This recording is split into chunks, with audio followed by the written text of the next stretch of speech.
toda kutenda Mwari masikati ano.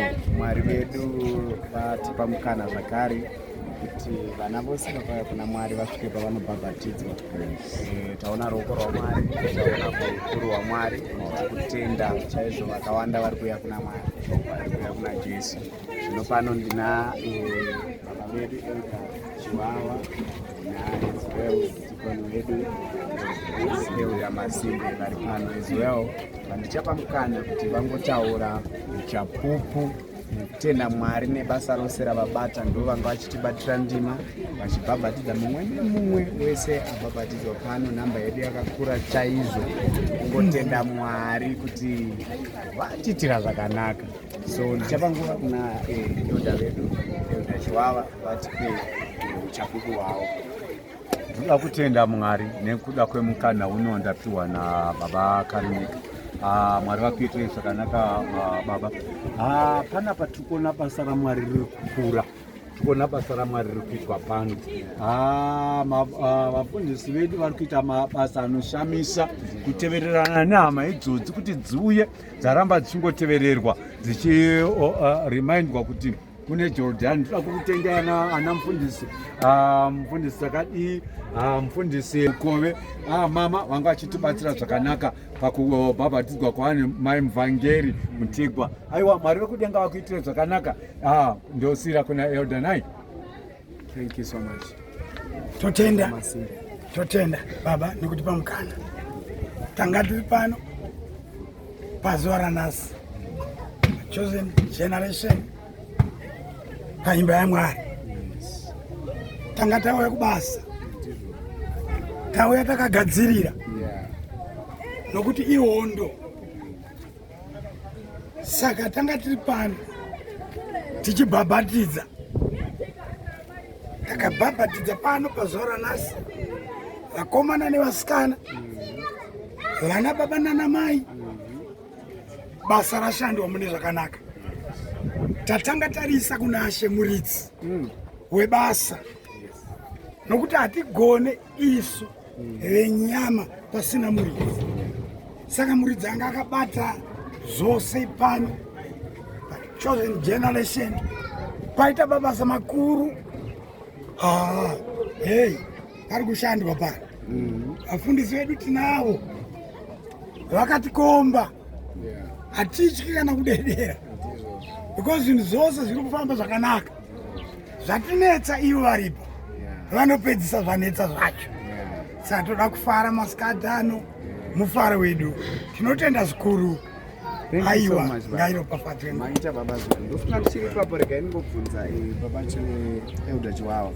Tipanga muchibhabhatidza muna here zvamasangana nazvo panga muchibhabhatidza basa rese rafamba zvakanaka here? Nokuti tinoona kune vamwe vanotoya vane mweya yakaipa ichitobviswa ichitodzingwa ipapo. What are the experience dzamasangana nadzo kana kuti dzamunosangana nadzo pamunoondeka vanhu? Experience yatosangana nayo ndeyekuvanhu vazhinji vanodhilivhwa, kubudiswa mweya yetsvina inenge yakabata ipapa. Iyi kana yakanga yauma ichisiri ordinary water, tinobva kumba kwedu taigeza baba. But kana yakanga yauma ichisiri ordinary water, wokuti anopinda imomo yatoshanduka. Kana munotoona zvinenge zvakuita vanhu, vamwe vanotanga kuhuta ari kunze asati atomboitsika, zvinoreva kuti inenge yakatosiyana nemvura dzatinogeza nedzatinonwa. Kunyange yatouya nebhauza, but inotenge yatogandanga, inenge yakutorwisana nemweya yetsvina. Thank you so much baba. Ndofunga kune vamwe, since video redu richaenda richinoricha out there, kune vamwe vasati vatoziva Mwari, kune vamwe vasingatonzwisisi kuti kubhabhatidzwa chii. Saka I think mukatitsanangurirawo muchidimbu uye message yamunogona kupa kune vari kunze vasati vaziva Mwari, vasati vatendoka, vanodawo kuzobhabhatidzwa, vanokwanisa kutibata papi as Soul Winners platform, vanokwanisa madetails mongotipawo muchidimbu in detail. Kubhabhatidzwa chinhu chikuru.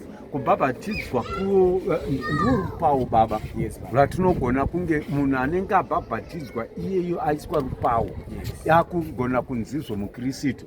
Kana munhu asina kubhabhatidzwa nemvura nomweya haagone saka patobva patiitwa demarcation yekuti munhu iyeyu haagoni kutopinda musha wekudenga hatibhabhatidze zvokungoisa kamureza kana kunyora pamhanza.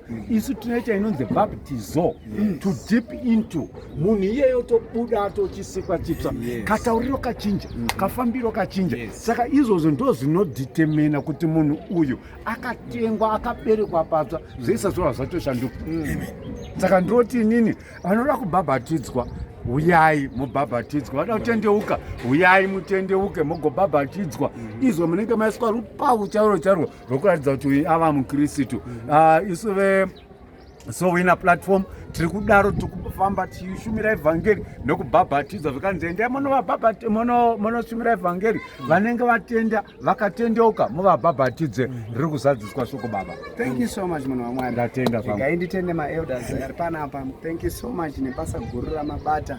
Ngainditende zvakare mafundisi vari panapa. Tina mufundisi wedu our resident pastor baba Machigere vari panapa, mama vedu mai Mutiko for decorations, mama vedu mai Gats vari panapa, isu mufundisi wedu Pastor Takadi, mufundisi wedu Pastor Ngowe. Thank you so much for the great job we are doing. Zvikuru sei toda kutenda our chief coordinator baba Mandizvidza nebasa guru ravari kuita. Vasati vaziva Mwari tiudzei kuzvimbo dzenyu kwamuri ikoko kuti chaisa madetails edu pasapo mogomaona, so that we will come to your places, we will come kunharaunda kwenyu kwamunogara tichishumira vhangeri. Chasara pano ndechekuita sei? Ndechekunamata. Saka sunungukai kuti bata nhamba dziri pasi idzo, titaure zvekudenga, ndo zvega ndo hurukuro dzaveko dzasara mazuva ano. Thank you so much.